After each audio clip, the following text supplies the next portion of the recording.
Qual é o seu valor principal? Qual o seu valor auxiliar? O que faz você se emocionar? O que move seu coração? O que impulsiona seu despertar? Quais as ideias que você tem mais fortes pela manhã? Em que você dorme pensando em quem? Estes são seus valores. Decidiu que seus valores são família, dinheiro, um equilíbrio entre os dois? Decidiu que seus valores são viagens, família, dinheiro, um equilíbrio entre os três? Perfeito. Definido o valor, procure este valor obsessivamente, sem cessar em nenhum momento. Há mais de 40 anos, quando eu estava estudando línguas inclusive, eu ouvi várias pessoas dizendo sempre que era muito esforço. Quando eu fiz a faculdade, evitei excesso de festas, evitei maconha, o que num curso de humanas na USP é um isolamento muito grande, não pegava ninguém, evitei coisas, foquei no que eu queria. Eu estou aqui para estudar, eu estou aqui para estudar muito. Depois continuei estudando e fiz mestrado e doutorado, fui morar fora, aprendi línguas e sempre mirando no meu valor. Meu valor é ser um profissional de excelência, e não apenas excelência média, de grande excelência. Então, eu mirei desde o início, gente. Eu mirei na ideia que eu quero ser Alexandre o Grande, não Alexandre o Médio, nem o Pequeno. Não quero ser médio, não quero ser a pessoa legalzinha. Por incrível que pareça, e até vaidoso que possa parecer a vocês, mas isso foi um lema de vida. Desde muito cedo eu disse: eu quero ser, se não o melhor, um dos melhores professores do Brasil. Um valor alto, vaidoso. Só que eu aprendi que mirando alto, às vezes a gente consegue um pouco menos. Se você mirar baixo, você consegue ainda menos. Mire alto. Não tente ser o melhor vendedor do condomínio, é muito pouco. Não tente ser a melhor pessoa da rua, é muito pouco. Mirem alto. Mirem alto e busquem isso. Eu quero ser o melhor vendedor do Brasil. Simplesmente isso. Se alguém acha que não pode, ache os instrumentos para poder.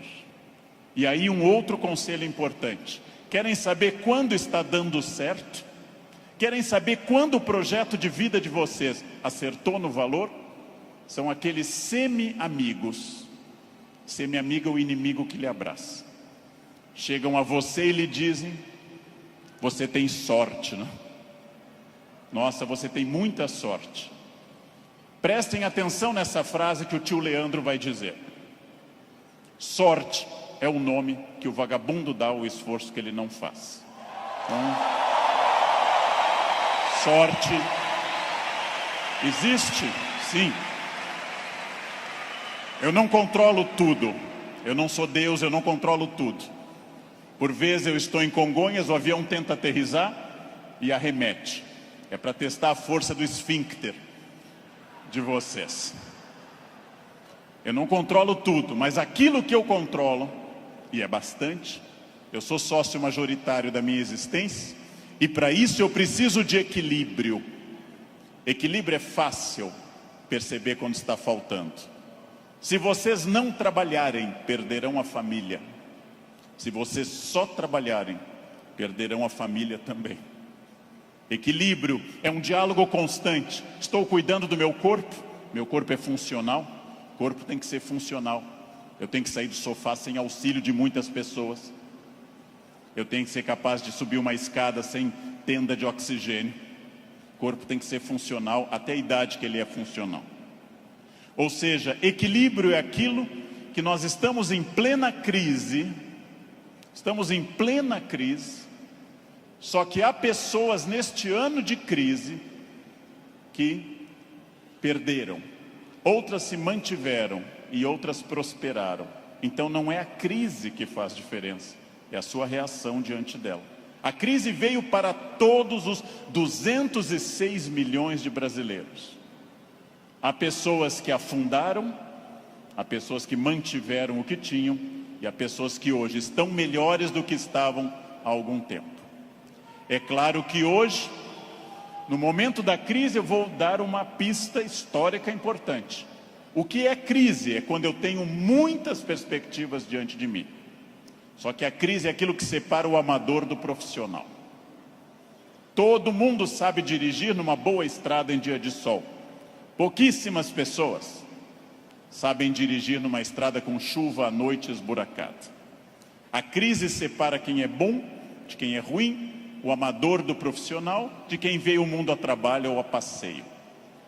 Todo mundo sabe, em situação sem estresse, ser calmo. Poucas pessoas são calmas em situação de estresse. Todo professor é ótimo se a turma for ótima. Poucos professores são bons quando a turma é resistente. Todo mundo pode vender para o cliente fácil. Pouca gente pode vender para o cliente difícil. É o cliente difícil que separa o amador do profissional. O outro não precisa. Importante. Crises passam sempre, sem exceção. Toda crise passa. E aqui já vem a pergunta: onde você quer estar quando essa crise passar? Com quem? Onde você quer estar quando essa crise passar? Eu quero fazer muitas perguntas importantes para nós. Vamos agora testar uma questão importante. Quase todo mundo no Brasil está pessimista. Há um pessimismo dominante. Ótimo. Mais fácil ainda de trabalhar. Por quê? Vamos testar a idade de vocês. Quem lembra dessa personagem, provavelmente tem curso de datilografia. Quem lembra dessa personagem fez prova com um mimeógrafo. Provavelmente teve Orkut. Quem lembra dessa personagem é uma pessoa experiente.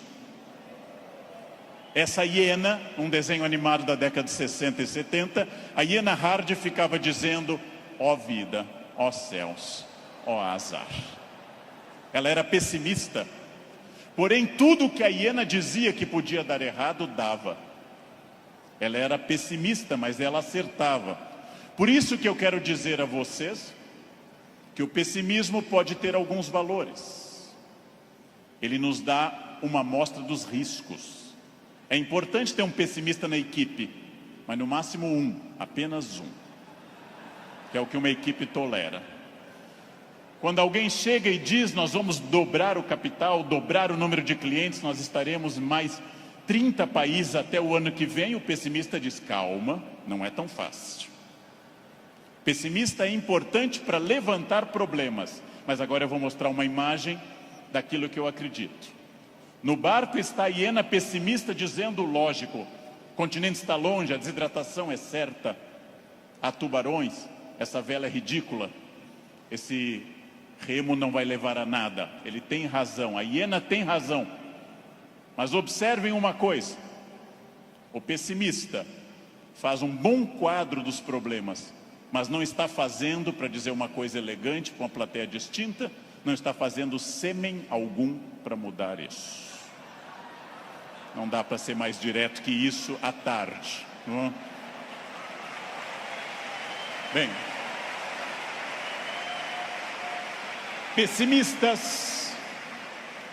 pessimistas são bons para levantar os riscos. Pessimistas são péssimos para resolver os problemas. Para eu resolver um problema, para eu resolver qualquer coisa, eu preciso de um otimismo obsessivo. Se eu não for otimista, gente, eu jamais teria casado. As estatísticas me contrariam. Casamento é submarino, pode flutuar, mas foi feito para afundar. Foi feito para afundar. Se eu não fosse tomado de um otimismo obsessivo e doentio, eu não teria filhos, porque é um investimento de retorno muito ruim. Filhos nunca amortizam o que você investe neles. Com filhos você nunca chega ao topo. Pelo contrário, Você vai investir centenas de milhares de reais e vai ouvir a frase: eu te odeio. Filho não vale a pena. Casar não vale a pena. Porém, se nossos pais não tivessem tido esse otimismo obsessivo, nenhum de nós estaria aqui hoje. Então, mais uma vez, um conselho forte: ouçam os pessimistas. Para pessimista não vale a mãe é sempre otimista com vocês. Ouçam um cunhado é bom para isso. Ouçam o cunhado. Ouçam os pessimistas. Vejam o que eles têm a dizer, agradeçam. Enquanto eles falam, tenham aquela reação bovina. Ouçam. Depois agradeçam e comecem a trabalhar com otimismo total. É só assim que se cresce. É só assim que se consegue alguma coisa. Eu não sei quem governará o Brasil no ano que vem. Pela tradição republicana, o pior possível, mas ainda não escolhemos. Eu não sei, aliás, nem quem governará o Brasil no fim deste ano. Eu tenho total incerteza, mas quero garantir a vocês que, apesar da imprevisibilidade, há uma chave na mão de vocês chamada preparo. Quem daqui ler mais livros sobre técnicas boas de venda, estudar mais psicologia de vendas, quem tiver mais método, quem for mais otimista, quem for mais metódico, não sabe o que vai enfrentar, mas estará melhor do que quem não fizer isso. Não sei onde estaremos, gente. Não sei onde estaremos. Vejam, em nenhum momento na graduação de História e Filosofia, em nenhum momento fazendo mestrado ou doutorado ou estudando fora, eu imaginei que um dia eu teria a honra de falar para essa plateia tão numerosa e entusiasmada. Em nenhum momento. Jamais. E não obstante, ter estudado me trouxe até aqui. Ou seja, essa é a chave. Pergunta óbvia: onde você quer estar o ano que vem? Eu não sei o ano que vem, eu não sei 2018, eu não sei 2027, daqui a 10 anos. O futuro é sempre nebuloso. Gente que há 2, 3 ou 4 anos governava este país e tinha uma renda maior que todo esse auditório junto, hoje está tendo uma hora de sol em Curitiba. Então, o futuro é sempre oscilante. Porém, vamos transformar essas palavras. Substituamos passado por experiência, o que os trouxe até aqui. O presente, ação, esse encontro aqui na Barra. O futuro é estratégia, o que vai ser gestado nesse dia para o que vem pela frente. Se vocês pensarem em futuro como estratégia, entenderão que sim, o futuro é absolutamente imprevisível. Mas quanto mais estratégia eu tiver, mais eu vou controlá-lo. A chuva vai vir para todos.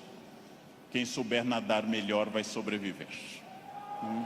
Esse é um dado óbvio. Bem, mas eu erro bastante. Eu, Leandro, sou hoje melhor professor, porque já errei bastante. Eu, Leandro, erro. Errar é humano. Lembrem que no nosso mito fundacional judaico-cristão, a primeira empresa do mundo chamou-se Éden, e o proprietário selecionou 2 funcionários, dali mesmo, não fez seleção externa, criou ali dentro do Éden mesmo. Deu apenas uma regra, fez uma semana de compliance e deu apenas uma regra.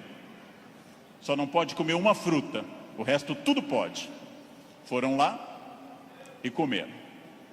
Foram demitidos por justa causa. Foram para o mundo, tiveram 2 filhos. Um matou o outro, Caim matou Abel. Primeira família do mundo, a mais próxima de Deus. 2 infratores, um assassino e um cadáver. Essa é a primeira família do mundo. Uma família que tinha tudo para dar certo, gente. Não tinha sogra, não tinha nora e não tinha genro. Uma família perfeita. E deu errado. Pergunta. Nós somos filhos deles. Errar é humano. Significa que todos que estão aqui, com exceção dos mentirosos, já erraram. Só os mentirosos nunca erraram, porque são mentirosos e dizem que nunca erraram. Faz uma coisa que eu treino há mais de 50 anos diariamente. Eu treino andar. Faz mais de 50 anos que eu treino diariamente e eu tropeço. Erro é um recado. Erro é um recado enviado para dizer que você pode mudar de estratégia, tem que aprender, tem que ter cuidado. Erro é fundamental. Errou, não conseguiu, não atingiu meta, falhou, ótimo. Se você aprender, você será melhor. Senão será só um chorão. Aprenda. Aprenda com o erro, gente. Aprenda com o erro.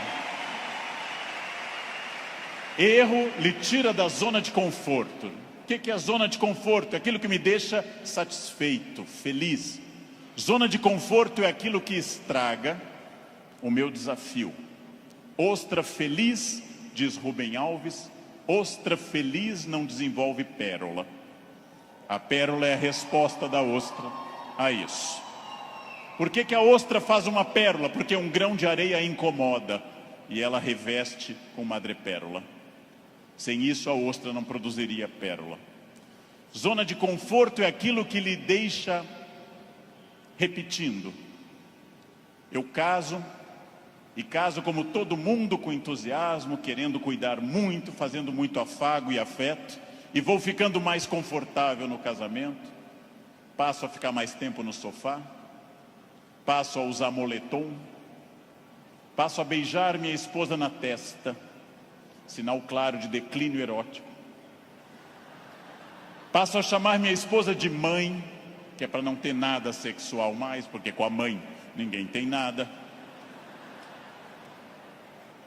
Perco a atenção na roupa de baixo, e ela, ao invés daquelas lingeries lindas, de seda e renda, vermelha e preta, passa a usar bege, de algodão, lavadas com sabonete no box, dia após dia.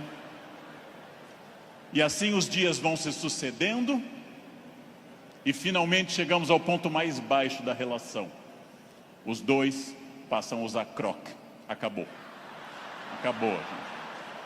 Não há sexo com croque, jamais. Bem, salvo se alguém aqui está de croque, é exceção do que eu estou dizendo. Fica muito bem em você. Fica muito bem. O que acontece com a zona de conforto? Eu passo a não querer fazer mais coisas certas nem com entusiasmo. Eu passo a achar que está bom estar no aquário lotado porque é conhecido. E eu não busco um aquário mais desafiador e maior.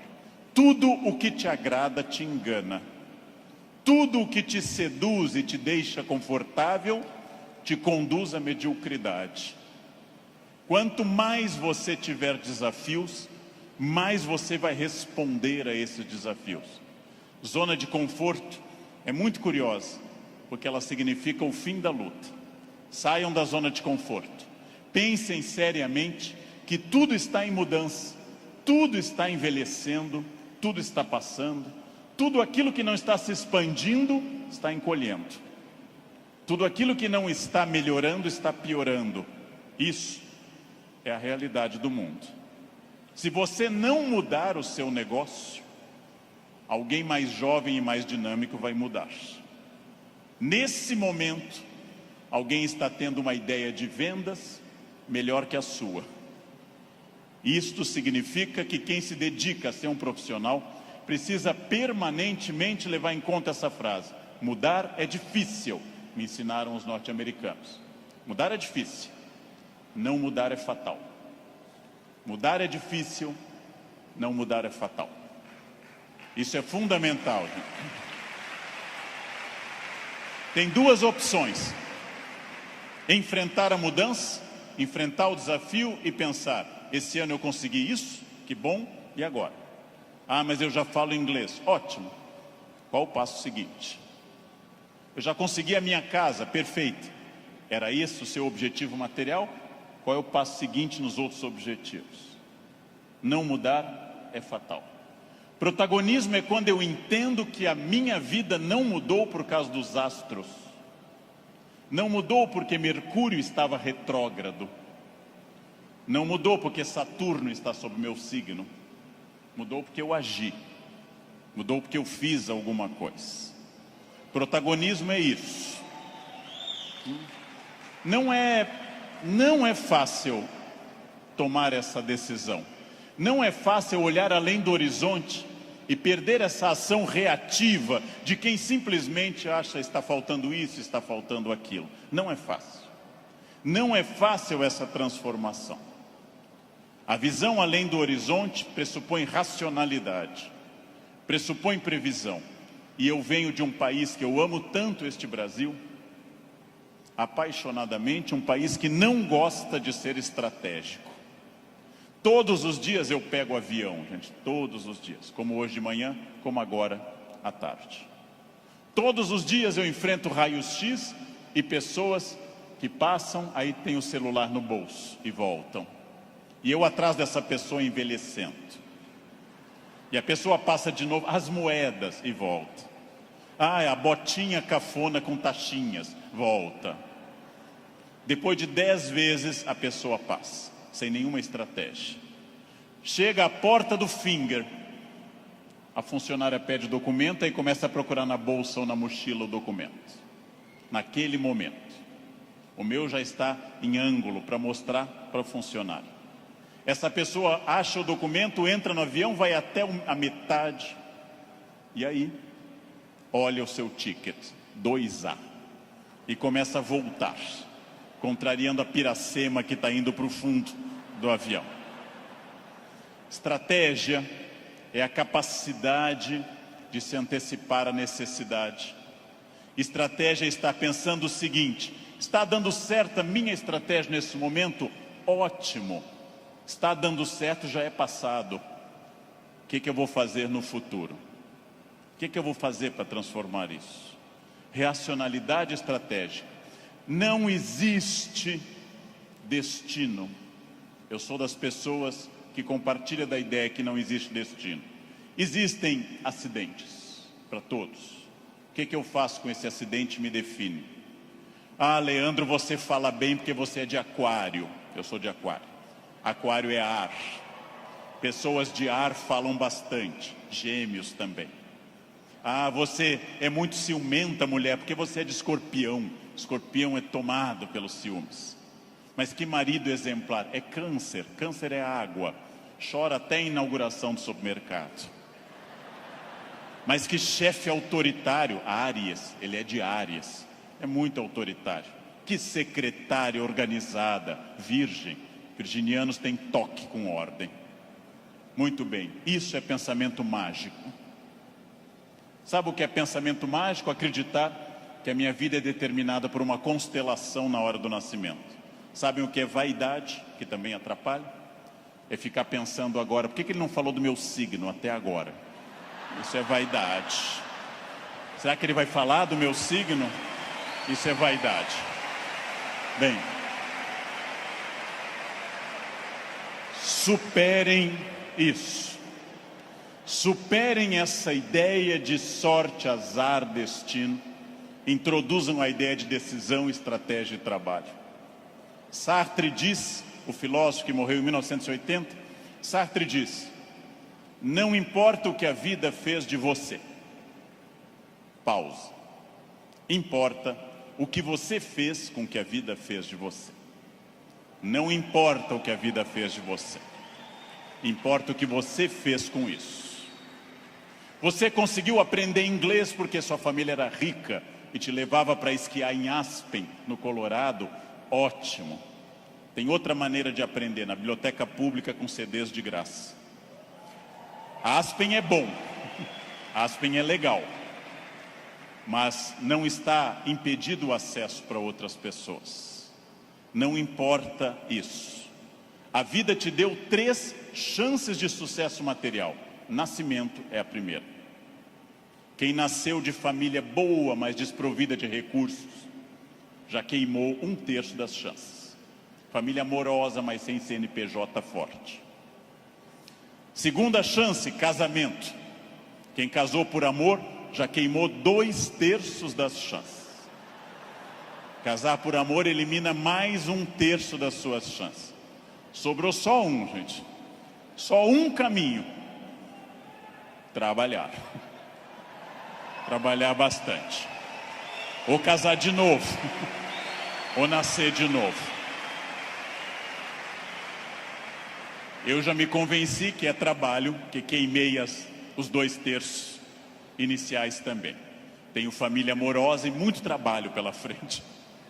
O que significa isso, gente? Vamos pensar. Eu não sou controlado. Eu não sou controlado pelo destino. É óbvio que eu não sou tudo e nem posso tudo e nem sei tudo, mas eu não sou controlado pelo destino.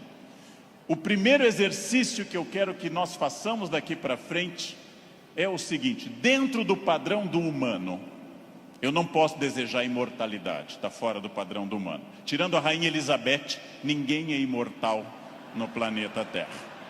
A Beth é imortal, é uma Highlander. Eu não posso dizer, eu me cuido, você vai morrer igual. Vai ser um cadáver bem cuidado.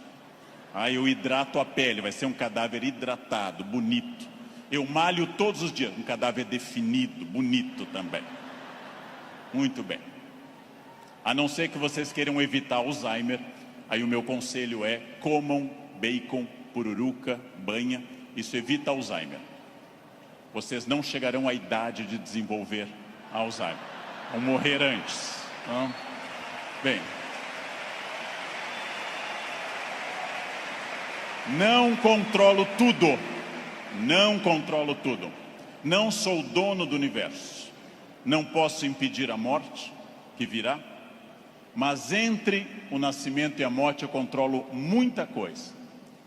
Toda crença em destino, vocação, talento, é uma crença que tende a disfarçar o que de fato faz a diferença. E o que de fato faz a diferença é o esforço. Eu tenho uma sorte imensa quando as pessoas me dizem: Leandro, você tem sorte. Eu tenho uma sorte imensa. E essa sorte se repete diariamente, porque eu acordo às 4 da manhã. Essa é uma sorte diária. Basta eu começar a dormir o dia todo que a sorte se vai. Ninguém me controla, e eu acredito, como os filósofos gregos, que a vida pode ser mais racionalizada. Eu acredito que eu tenha condições de interferir na minha vida. Eu acredito que quando eu faço a pergunta o que estamos fazendo de nós mesmos, eu posso dar uma resposta objetiva e prática. O que eu estou fazendo de mim? É um momento para pensar. O que eu estou fazendo de mim? Essa é a vida que eu estou querendo levar? Com as pessoas que eu quero? A vida é muito curta, gente, é muito rápida, é muito passageira. E ouçam alguém de mais de 50. Depois dos 40 parece ficar mais rápido ainda. Parece que passa numa velocidade incrível. A vida é muito curta para que se perca tempo numa existência medíocre, numa existência pequena, numa existência fraca. A vida é muito curta para que eu tenha uma família que eu não ame, para que eu tenha um emprego que eu não goste, para que eu tenha um trabalho que eu não me dedique. Ela é muito curta para eu ser medíocre. É muito pouco tempo para isso. Perguntem o que estamos fazendo de nós mesmos e sigam o conselho que Sócrates fundou a filosofia ocidental: conheçam-se, conhece a ti mesmo, conhecimento de si. Sigam esse conselho, sigam essa ideia de saber quem vocês são. Se eu me conhecer, ninguém me ofende. Se eu me conhecer, ninguém me ataca. Já disse isso várias vezes na internet. Quando alguém me xinga no trânsito, eu tenho que saber se a pessoa está dizendo a verdade ou mentira, e nos dois casos eu não posso me ofender. Conheçam-se, saibam quem vocês são. O ano passado um aluno bateu a porta na minha cara e gritou: careca. O que eu vou dizer para esse aluno? Não, retire o que você disse, não, estou ofendido. Vejam, as pessoas têm direito a dizer o que querem, é um direito constitucional. Eu só me ofendo quando eu concordo com elas. Ataque é veneno. Veneno só funciona se eu tomar. Ataque é veneno, eu preciso tomá-lo. Então, se eu não tomar, o veneno não funciona. Já ouvi no trânsito de São Paulo e gravei um programa sobre isso uma vez, um café filosófico. Alguém me gritou, insinuando que minha mãe exercia atividade erótica remunerada. Examino a biografia de minha mãe, hoje com 80 anos. Na juventude ela está sempre com o rosto fechado nas fotos, como era próprio daquela época, nunca sorrindo. Era obviamente uma mulher fiel, sempre triste, fechada, uma mulher de um homem só. Não ria, não tinha aquela pele brilhante da mulher que não é tão dedicada. No passado por virtude, no presente por falta de mercado, minha mãe não é uma prostituta. Então eu não me ofendo. Mas se ela fosse, e não é crime no Brasil ser, eu teria que dizer à pessoa, você conheceu mamãe? Você ia lá em casa? Não. Também não teria que me ofender. Segundo xingamento mais comum e mais estranho, diz respeito à orientação sexual, que é mais estranho ainda, já que orientação sexual não é xingamento, mas é uma característica de cada pessoa. Alguém insinua que eu seja de uma orientação sexual específica. Eu observo e penso, tenho 54 anos, é uma idade boa para você já saber seus orifícios preferidos. É uma idade que, grosso modo, você já sabe mais ou menos o que você gosta. E não haveria problema nenhum em gostar de outra coisa. Então eu digo, você está enganado. Seguindo o velho conselho do Rio Grande do Sul, onde eu nasci, por onde sai o feijão, não entra mandioca. Bem, mas e se fosse? E se fosse, sem problema algum, eu diria a essa pessoa também, você me conhece? Eu não lembro do seu rosto, mas eu olho sempre o travesseiro, quer dizer, eu não vejo, estou sempre na fronha, eu não lembro bem do seu rosto. Sem problema também. Quando alguém lhe xinga de velha, de feio, de babaca, de filho de alguma coisa, quando alguém lhe xinga até dizendo um time de futebol específico, que eu não vou repetir, resta você saber, a pessoa está certa ou errada. Se ela estiver certa, ela não está me ofendendo. Se ela estiver errada, está me ofendendo. A vida é muito curta para que eu perca tempo com babacas cheios de ódio. A vida é muito curta para isso, né? É muito curta. Evitem esse problema. Quem se conhece não se olha como Superman e na verdade é o pateta. Quem se conhece sabe dos seus limites e explora esses limites ao máximo. Quem se conhece sabe, talvez eu não tenha vindo ao mundo tão bonito, talvez eu não tenha vindo ao mundo tão alto, tão rico, tão hábil em línguas. Eu posso fazer muito com isso, muito. Posso esticar esses limites ao máximo. É fundamental conhecer-se, sempre, sem exceção, sem nunca perder de vista que consciência é a chave da transformação. Consciência é a chave de todas as transformações. Respostas claras, objetivas para a pergunta que eu fiz no início. O que eu quero? Onde isso vai me levar? Quem sou eu? Isso me torna ou não feliz? Consciência. Controlar a vaidade. O principal elemento de descontrole de uma vida. Trabalhei para homens muito importantes nesse país. Trabalhei com pessoas fundamentais deste país. E quase todos com o mesmo pecado. O pecado da vaidade. O pecado fundacional da humanidade, o de Lúcifer. O pecado de se achar mais do que é. E de achar que os outros concordam com isso. Mire em ser mais do que você é. Mas saiba exatamente quem você é. Para que o mundo não precise lembrá-lo disso com frequência. É melhor que qualquer pessoa, cobramos mais o corpo com roupas e alguém diga, nossa, você está muito bem, poderia deixar mais alguma coisa à mostra, do que alguém que diga, vai colocar uma burca, meu filho, tá demais. Quer dizer, esperem, saibam quem vocês são. Saibam quais as lutas que valem a pena. Por quê? Porque a vida oferece algumas lutas muito boas. Família é uma delas. Luta contra o racismo é uma luta muito boa. Dedico parte da minha vida a isso. Luta contra a violência sobre as crianças, luta contra a pedofilia é muito boa. Essas lutas são boas, merecem toda a nossa energia, merecem todo o nosso empenho, talvez até a vida. As outras, não. Não. Escolham a luta, né? Escolham as lutas. Não é boa luta o trânsito. Não é boa luta. É ridículo brigar no trânsito. A pessoa pode estar simplesmente louca, drogada ou armada. Não lutem no trânsito. Não percam um projeto de vida por causa de um louco. Não lutem em família, dentro da família. Família é como herpes, volta sempre. Volta sempre, gente. Você brigou agora, no próximo Natal tem de novo. Não adianta brigar. Escolham as lutas. E quando alguém lhe ofender na sua rede social, bloqueie, apague ou ignore. Rede social não é um bom espaço de luta, é perda de tempo ficar brigando em rede social. Escolham as lutas, gente. E aqui um detalhe, uma campanha. Falando no Brasil inteiro, eu estou lançando uma campanha, gente. Pelo amor de Deus, parem de dar bom dia em grupo de WhatsApp. É a minha campanha. É minha campanha. Se alguém der bom dia, apaguem simplesmente e pronto. Pronto, falei.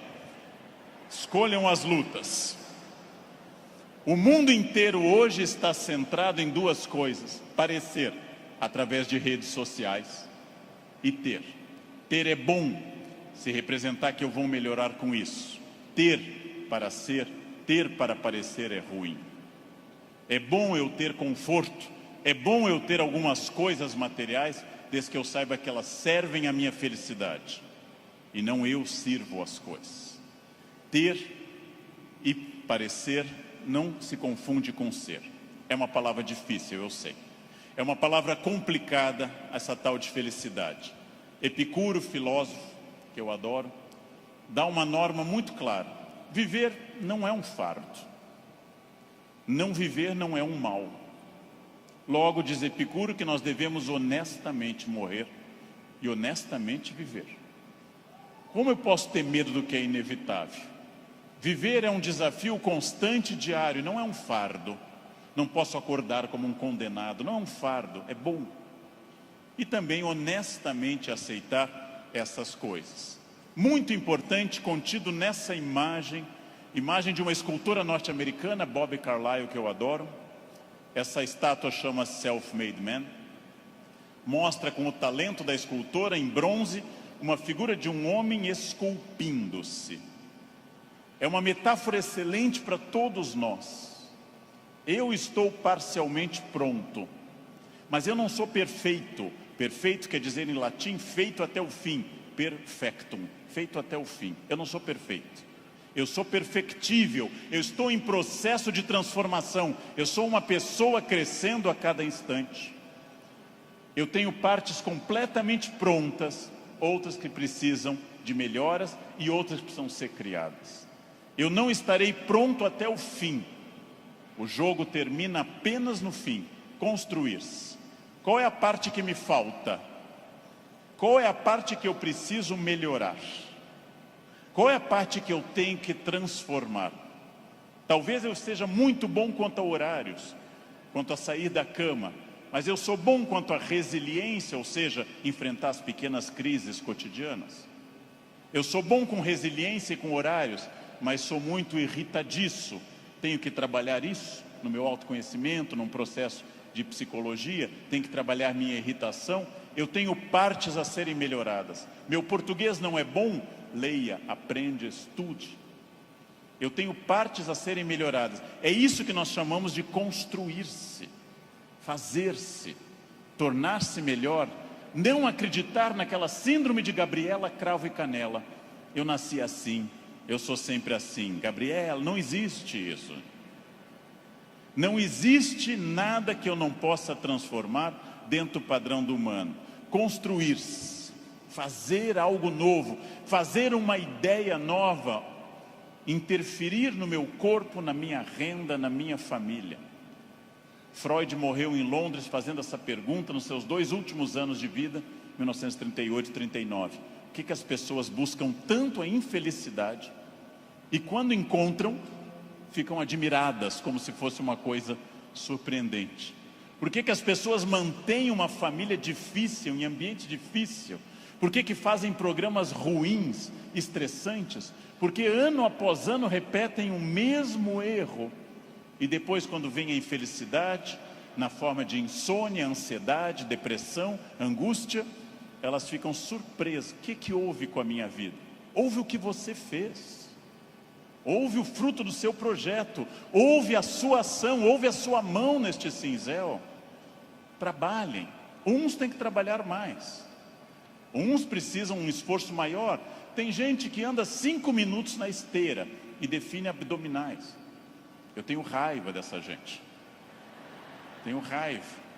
Tem gente que come brigadeiro dia e noite e está com 2% de gordura. Quero que morram. Eu vou ter que comer capim sem parar. Vou ter que correr daqui até o Recreio dos Bandeirantes e voltar fazendo num pé só para perder 100 gramas em 2 meses. Não é fácil. E devo dizer a vocês, vai piorando com o tempo. Não é fácil, mas é possível para todo mundo. É possível para todo mundo. Esculpam-se. Criem-se. Façam algo assim. Sejam alguém diferente. Façam algo que transforme a sua vida. Parem de ficar na estrada lamentando o que teria sido. Tirem o futuro do pretérito da cabeça de vocês. O que teria sido não tem importância. Só tem importância o que é e o que será. O presente e o futuro. Só. Ah, se eu tivesse feito isso. É irrelevante o futuro do pretérito no projeto de vida. Condicional em inglês. Não existe isso. Não pensem em nada que não seja fruto dessa ação. É isso que eu tenho perseguido sistematicamente nos últimos anos. Aquilo que eu quero, as metas que eu desejo, o mundo que eu quero ver. Seguindo o conselho do grande Mahatma Gandhi, líder da Índia, seja você o mundo que você deseja ver, ou seja, anuncie em você o mundo que você deseja ver. Como eu quero um mundo mais ecológico, eu vou reciclar lixo em casa. Como eu quero um mundo mais humano e mais educado, eu serei mais humano. Como eu quero um trânsito mais cidadão, eu serei um melhor motorista. Como eu quero combater a violência entre as pessoas, eu serei menos violento. Eu sou a transformação que eu quero ver no mundo. Parem de se espelhar no mundo, construam essas coisas, digam a si mesmos onde querem estar, com quem, com qual corpo, com qual renda, em qual casa, e persigam esse objetivo. Persigam esse objetivo. Pronto, simples.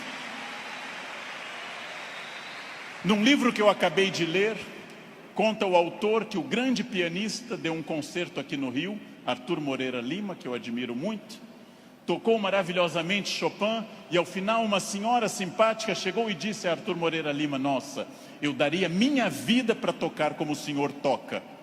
Ele respondeu: eu dei a minha. Essa é a chave. Eu dei a minha.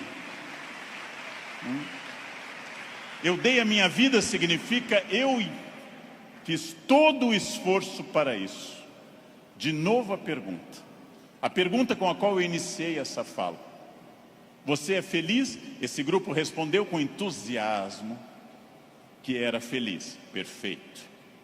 A gente sabe que talvez, uma ou outra pessoa aqui, 2 ou 3, talvez não sejam tão felizes, mas levantaram a mão porque ficava chato. Talvez. Mas a próxima pergunta é muito importante também. Se há algo que me incomoda, em qualquer campo, se há algo que me perturba, se há algo que me tira o sono, se há algo que eu poderia melhorar, se eu quero um outro modelo, o que pode ser feito a partir de hoje, para mudar esses pontos complicados. Em janeiro eu me reuni com os meus alunos e um deles me disse: depois do carnaval eu vou estudar francês. E eu disse: você vai desfilar? Você é destaque em alguma escola? Você vai trabalhar na escola do samba, na cidade do samba? Não, então começa essa noite e não depois do carnaval. Essa noite, não depois do carnaval. Segunda-feira eu vou perder peso? Não, hoje. Vão a pé para casa, começa hoje. Eu preciso ir até São Paulo a pé essa semana. Vocês não podem pensar nisso para depois. Eu tenho um assistente que, vendo tudo que eu faço para o Natal em família, eu gosto muito da festa de Natal, sou um fascinado pelo Natal, adoro festa de Natal.